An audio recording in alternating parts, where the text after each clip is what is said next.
parallel to this in the Chronicles. First Chronicles chapter 10 through Second Chronicles chapter 9. Our lesson today, we get our first look at the book of Chronicles.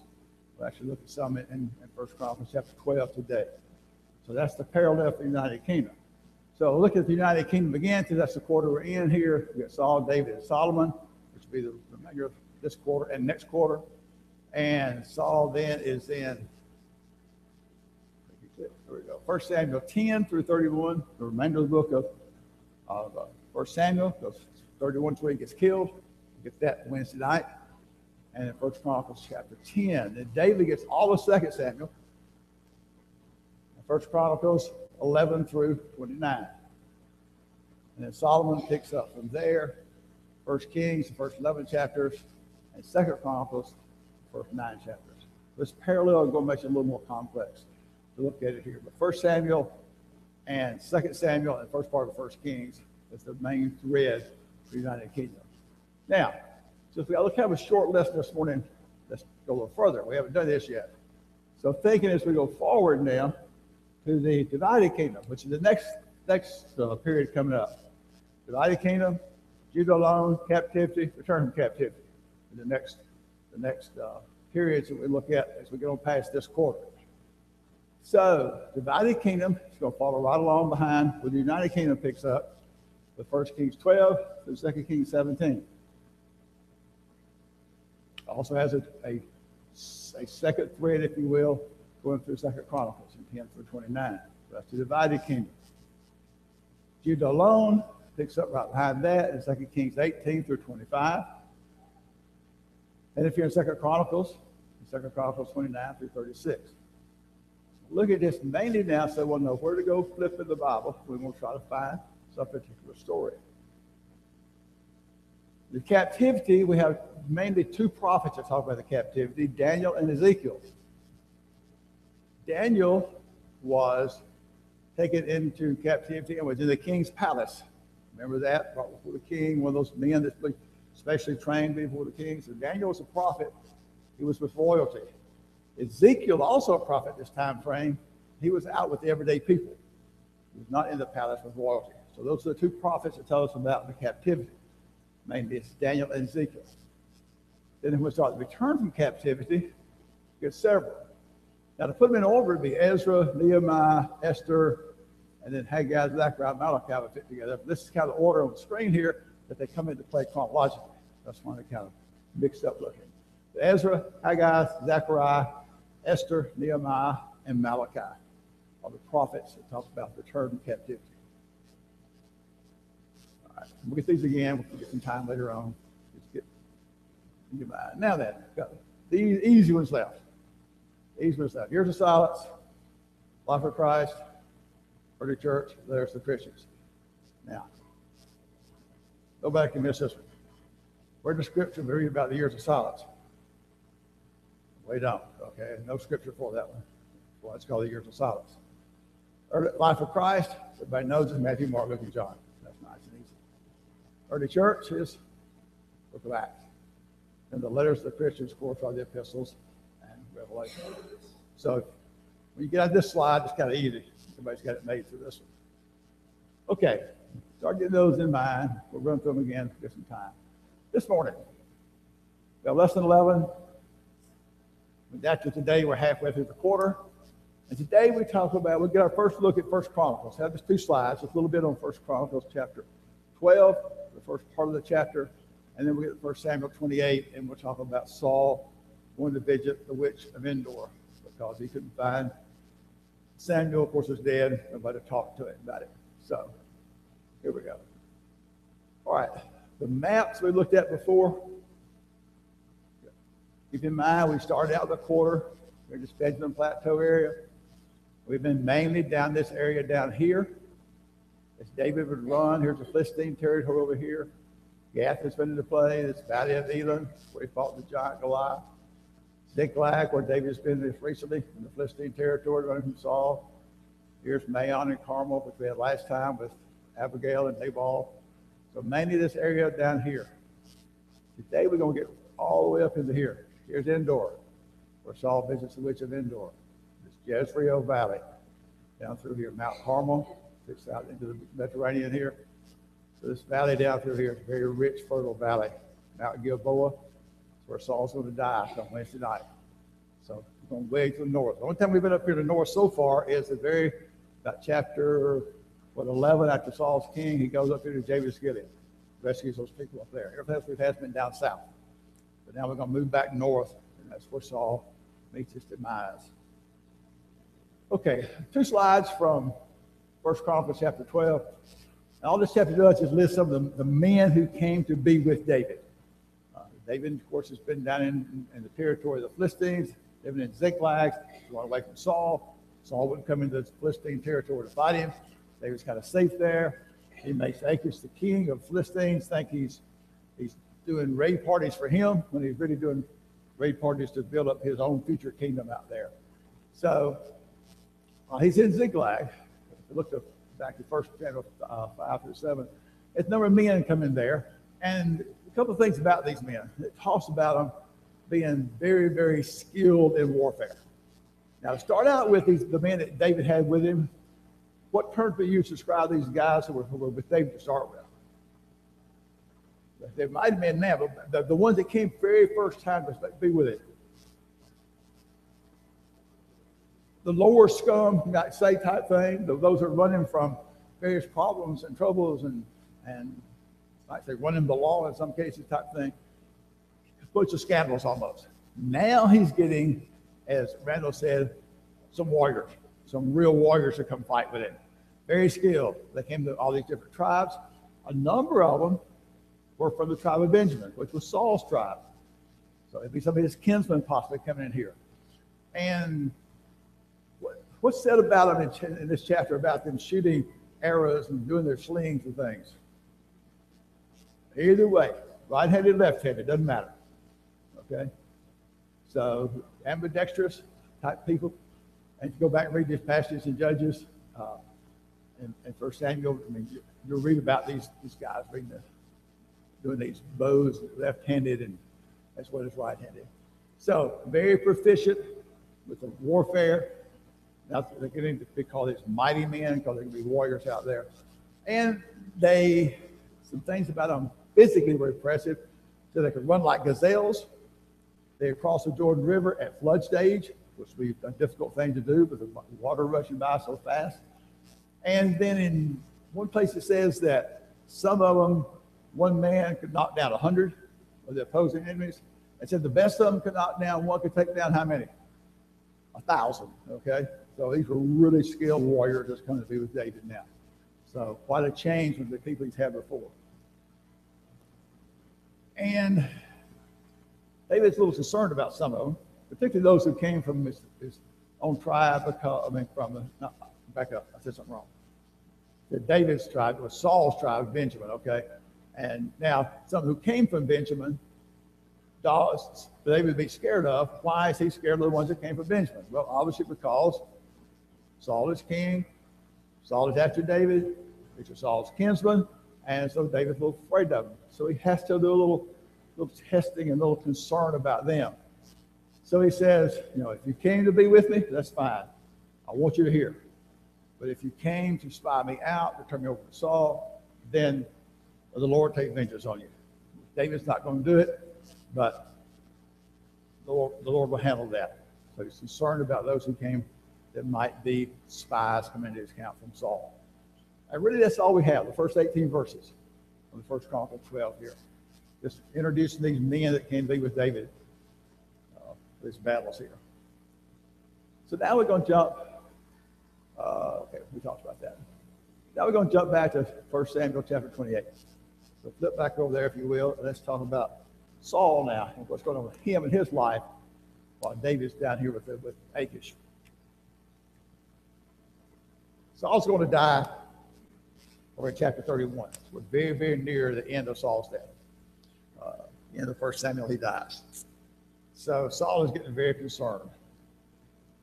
The Philistines have been, of course, a problem for Saul all along. We've talked about that many, many times. He had to go fight the Philistines, maybe running, chasing David, and he'd get a message that the Philistines are attacking. He had to leave David, go back and fight the Philistines. But he had been keeping them back. Well, now it seems they're mounting a major offensive, the Philistines are. And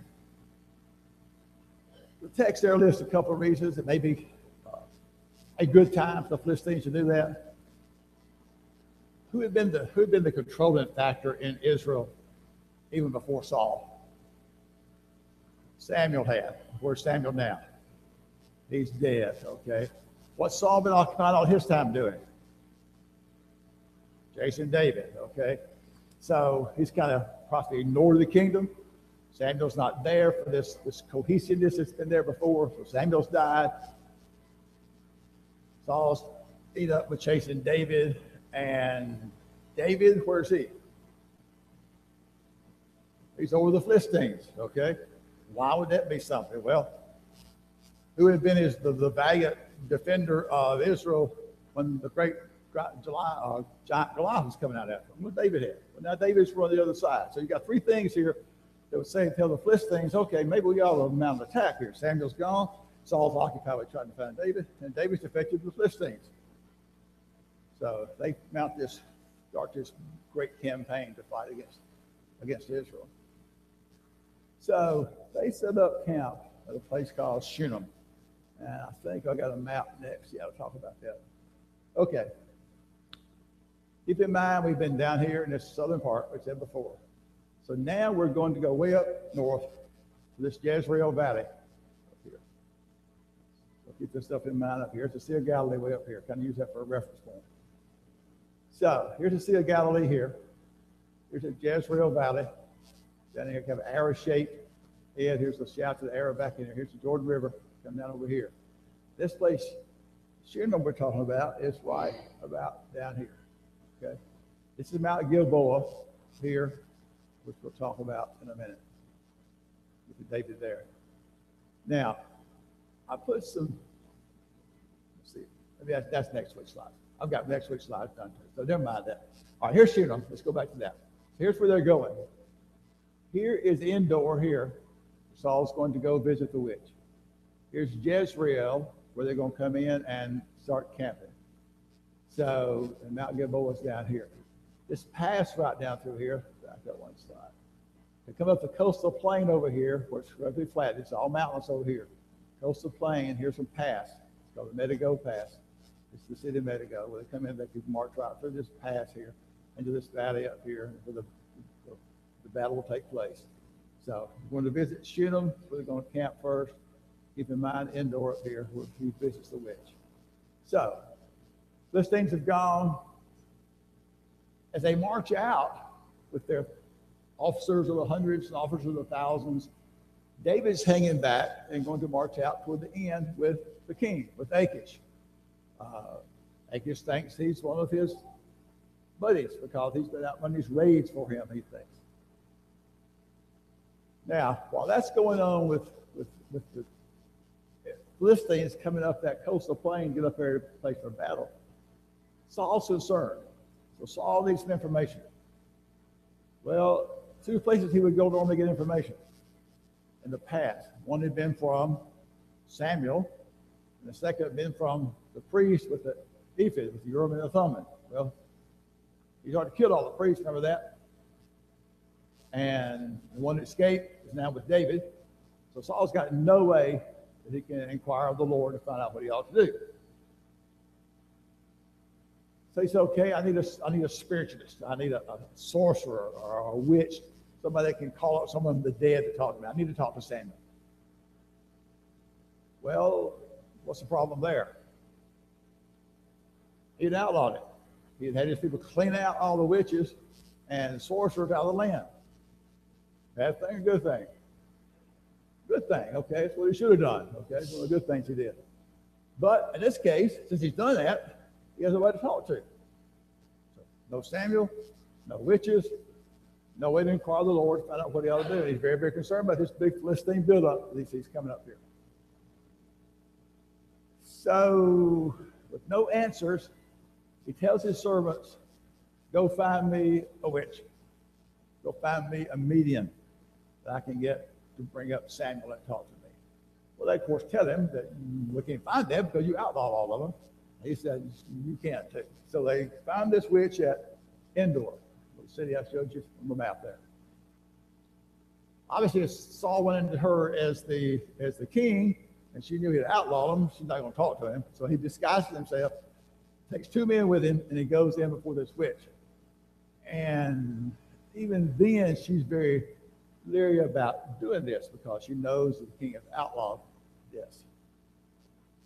So she says, who would you have me bring up? He says, Samuel. Okay. And then much to her surprise, what happens? Samuel comes up. Okay. Samuel comes up there, and to the total shock of this witch, because she's been a deceiving person. She has to make her really do it and bring up somebody from the dead. But Samuel came up, she was just totally shocked and floored. So when this happens, she puts kind of 2 and 2 together. And she figures out, who is this guy who Samuel brought up? And she turned and said, you were Saul. He said, yeah, you're right. Do what I'm asking you to. No harm's going to come to you, whatever. When Samuel comes up, what does Saul do? Bows down to the ground before him. Okay? So Saul still had this respect for Samuel. Now, what's the first thing Samuel said to Saul when the witch brought him up where he could communicate with him? Why are you bothering me? Okay, what are you doing messing with me? I'm not there anymore. Let me alone, type thing. So he chides him for bothering him, for calling him up here. And Samuel tells him, Saul, why are you surprised that God won't answer you? Who has told you that God was not going to answer you? I did. I told you back in, we call 1 Samuel chapter 15, that God was not going to answer you anymore. And he tells him why, very specifically why. Why is he not going to talk to you? What were you told to do in 1 Samuel 15? Go out and wipe out the Amalekites. You didn't do it. You disobeyed God, and he cut you off. So, are you surprised that God won't talk to you? Why are you bothering me? Okay. So, Samuel tells him what's going to happen. There's 2 or 3 things involved. What's going to happen to the nation of Israel, the Philistines? Who's going to win the battle? The Philistines are. The Philistines are going to overrun the nation. Who's going to die? Saul and his 3 sons. He says, tomorrow you will be like me. You'll be dead by tomorrow, this time tomorrow. Now keep in mind when he says his sons, who's that going to include? Jonathan. Okay. Jonathan knew David was going to be king, and what did Jonathan say to David before? I'll be right there with you. You're the king. It's not going to happen that way. Saul and his sons would join Samuel. They'd be dead. So, with this information, he gets up to leave. Very, very weak. He hasn't eaten for a day and a night. So, the witch says, okay, I did what you asked me to do. Now you do what I'm asking you to do. You should stay here. And after all, he's the king. You stay here and you let me get you some food. And his 2 servants with him persuaded him, and so he did that. I put a note, I think, of the questions there. She had a fatty calf in the house, which is a strange thing to have a calf in the house, it said. How long would it take Saul getting up and sitting on the edge of his bed? How would it take us, with all our modern stoves and microwaves, etc., to kill a calf, to get it cooked, to get it ready, and to make bread and give it to Saul to eat? We don't think about that. The first says she got up, she killed a fatty calf, and she baked some loaves of bread and gave it to Saul. Well, it'll take it a while, seems to me like, to get that calf ready to eat. But anyhow, he did. So it's not my fault there. So Saul eats, and he strengthens himself, and then goes back to war. that's kind of the story in chapter 28. So the stage is now set for this big battle that's coming up. We'll look at that Wednesday night. Battle between the Philistines and Saul and his army. We know ahead of time now it's going to come out. The Philistines are going to win. Saul and Jonathan and Abinadab and the other son, I've got the name here, are going to be killed. Okay. That'll be Wednesday night. Okay. Thoughts on this? We'll look at these applications a little bit. Anybody? Okay, let's talk about sorcery a minute. We don't see it a lot, I guess, in our time. See, like when I was growing up, or in the younger days, you would be driving down these, the two-lane highways instead of the big interstates you have now, and you see a sign out in front of a house. There'd be a big palm. Remember seeing those? Some of you people like me, a little over there, see these palms out on the side. This sign out there, it's a palm reader, advisor, whatever, and it'd be somebody in a house here that would read your palm for a price. I don't see that as much anymore as it might be used to. But these passages here, 1 Samuel 28:12, the chapter we're in here, she did not expect Samuel to come up. She knew she'd been deceiving the people with what she'd been doing. So let's jump across to Acts chapter 8 and look at that a minute in the New Testament. Who we read about there? We know him as Simon the sorcerer, okay? Same type thing here we got here. And in verses 9 through 13, what happens to Simon? Philip comes into town preaching, and he's converted, okay? And what did he put behind him? All this sorcery stuff, because it was wrong, okay? It was deceit. It was total deceit. So he's converted. He becomes a Christian. He puts his stuff totally behind him. But like us sometimes, we put stuff behind us as a way to creep back up a little bit. So there's a couple of verses later in 18 and 19, after Simon sees the apostles' ability to lay their hands on people and then receive the Holy Spirit. Ooh, what does Simon want right quick? He wants that power back, okay? He's been able to have control of the people, to deceive the people, and now he sees this opportunity. He wants it back here. So that's when he's rebuked by Peter and actually told Peter to pray for him there after he realized what he had done. So sorcery is wrong. Okay. So how does that apply to us? Where do we see this kind of stuff in our day and time? Not any of us probably would hopefully be involved in it. Where do we see it? Okay, one more point here, I guess.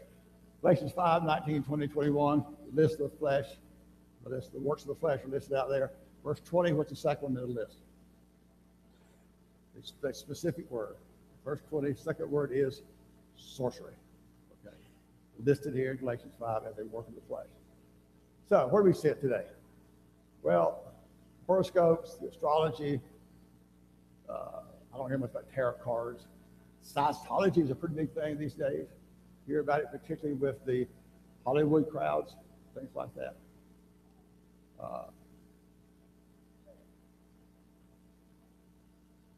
And I don't know what to say about these horoscopes and astrology things here. People can do it and have fun with it. Okay, my horoscope today is this, a funsy type thing. Putting faith in it, putting confidence in it. This is how my life is going to be run, controlled by these things like this. It's just as wrong as going to a sorcerer trying to find an answer to that. So I got comments about this.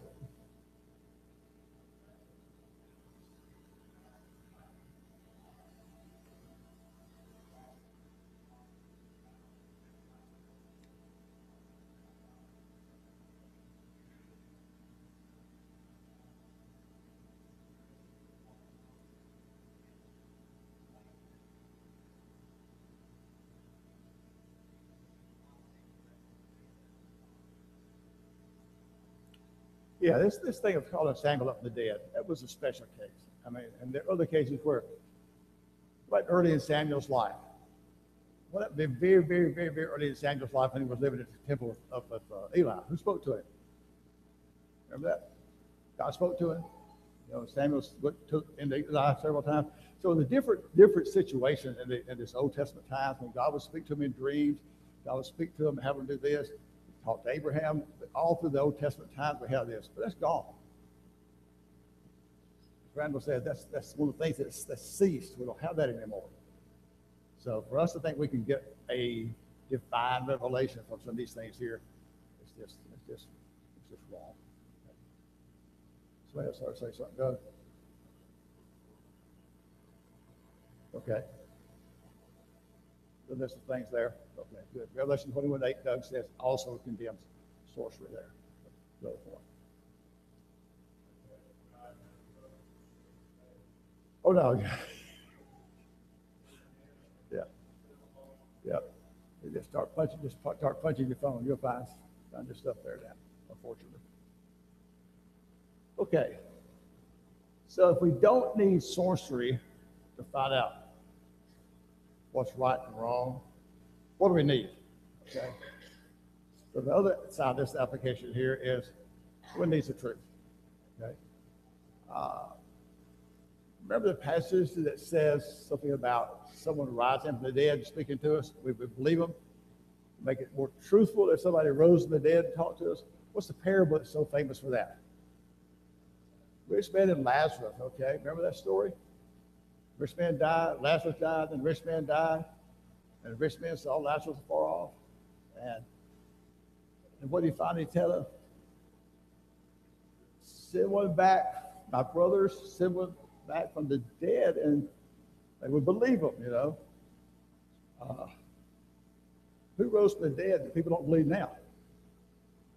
Jesus did, okay? So, watching that whole thing there, no one rise from the dead.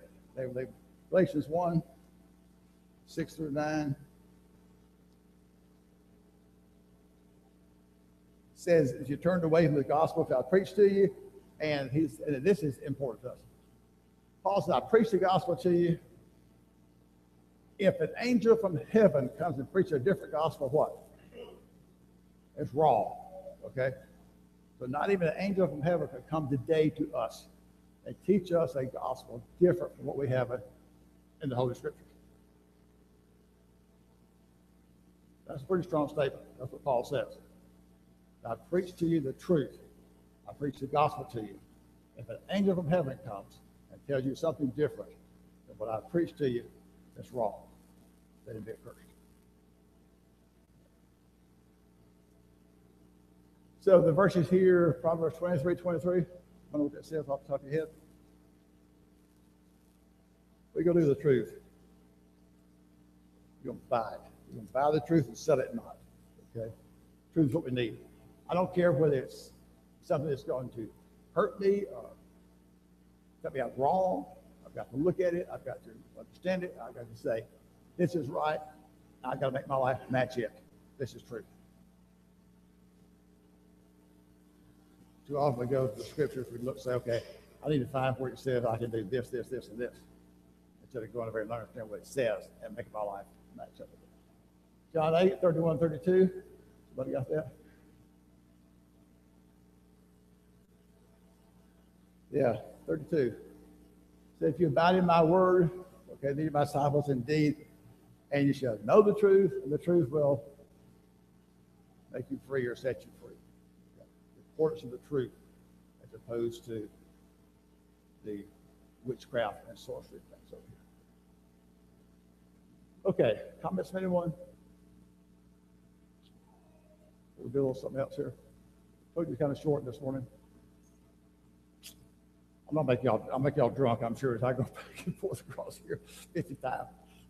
All right, Wednesday night we've got, I think it's 28, 29, 30, and 30, yeah, 29, 30, and 31. Finish up 1 Samuel, and we get the battle and the death, events around that.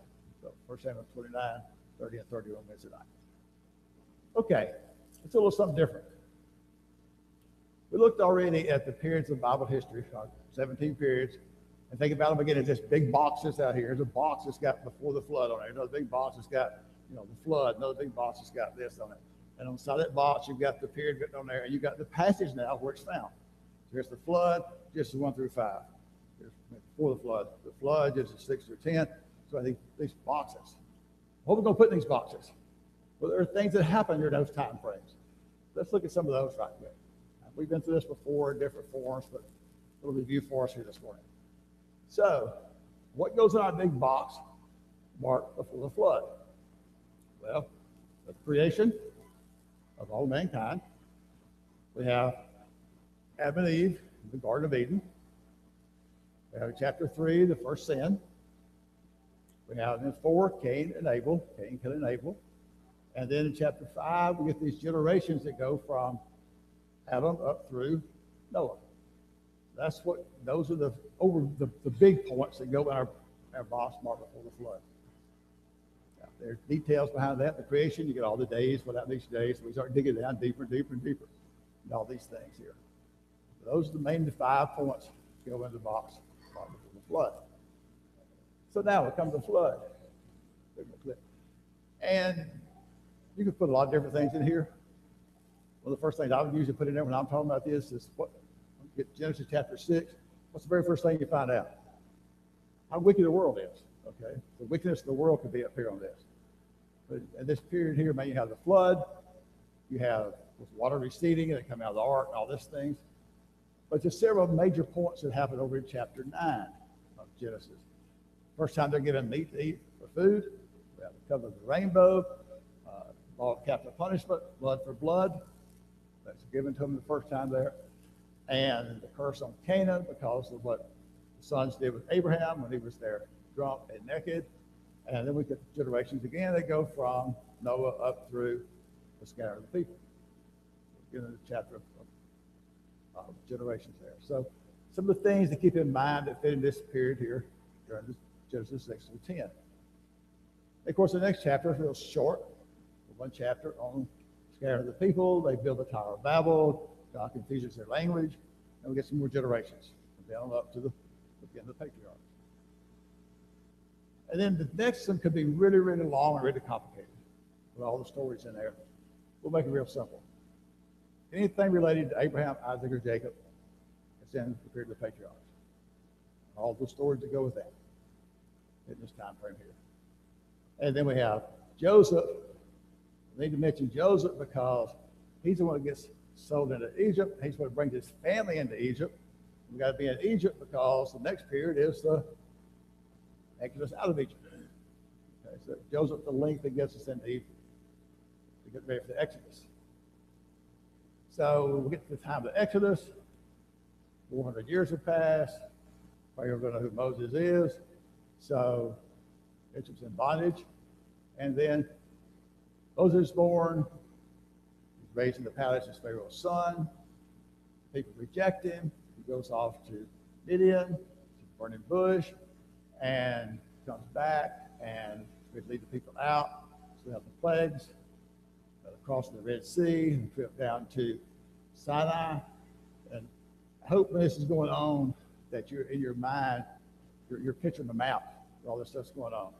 So if you got a map of Egypt over here and the delta of the Nile coming down, they cross the Red Sea, they go out, they head down toward Mount Sinai. You should see these two arms of these seas coming up there, and the mountain right down in the fork of it there. They go down to Mount Sinai, and at Mount Sinai, they get the law, the tabernacle, the priesthood, the covenant, the 4 main things that happen there at Mount Sinai.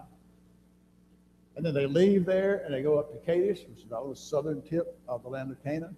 Send out the spies, come back and say, we can't take the land, so therefore they get to wander the wilderness for 40 years.